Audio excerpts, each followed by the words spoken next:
മലയോര ഹൈവേയിലെ ആലക്കോട് തേർത്തല്ലിയിൽ വർക്ക്ഷോപ്പിന് തീപിടിച്ച് 4ഓളം വാഹനങ്ങൾ കത്തിനശിച്ചു. രാവിലെ 9:30യോടെയാണ് തീപിടുത്തമുണ്ടായത്. വർക്ക്ഷോപ്പ് ഉടമ വാഹനത്തിന്റെ അറ്റകുറ്റപ്പണി നടത്തുന്നതിനിടയിലുണ്ടായ ചെറിയ സ്പാർക്കിങ്ങിനിടെയാണ് പെട്ടെന്ന് തീപിടുത്തമുണ്ടായതെന്ന് സൂചനയുണ്ട്.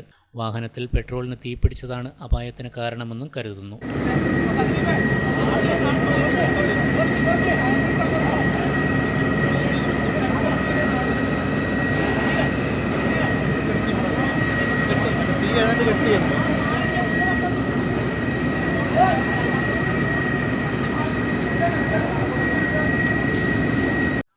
പോണ വഴിക്ക് റൂട്ടിലാണ് എവിടെ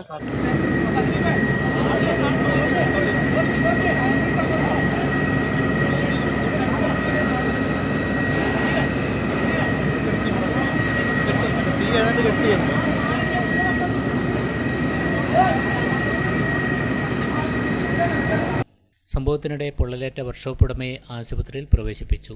തീപിടുത്തത്തെ തുടർന്ന് മലയോര ഹൈവേയിൽ മണിക്കൂറുകളോളം വാഹന ഗതാഗതം തടസ്സപ്പെട്ടു. പെരിങ്ങോത്ത് നിന്നുമെത്തിയ 3 കമ്പനി ഫയർഫോഴ്സ് സംഘം എത്തിയാണ് തീയണച്ചത്. നാട്ടുകാരുടെ നേതൃത്വത്തിൽ തീയണക്കാനുള്ള ശ്രമം പൂർണ്ണമായും ഫലപ്രദമായില്ല. ഫയർഫോഴ്സ് സംഘം എത്തിയാണ് തീ പൂർണ്ണമായും പിന്നീട് അണച്ചത്. വർക്ക്ഷോപ്പിൽ ഉണ്ടായിരുന്ന വാഹനങ്ങൾ പൂർണ്ണമായും കത്തിനശിച്ചു.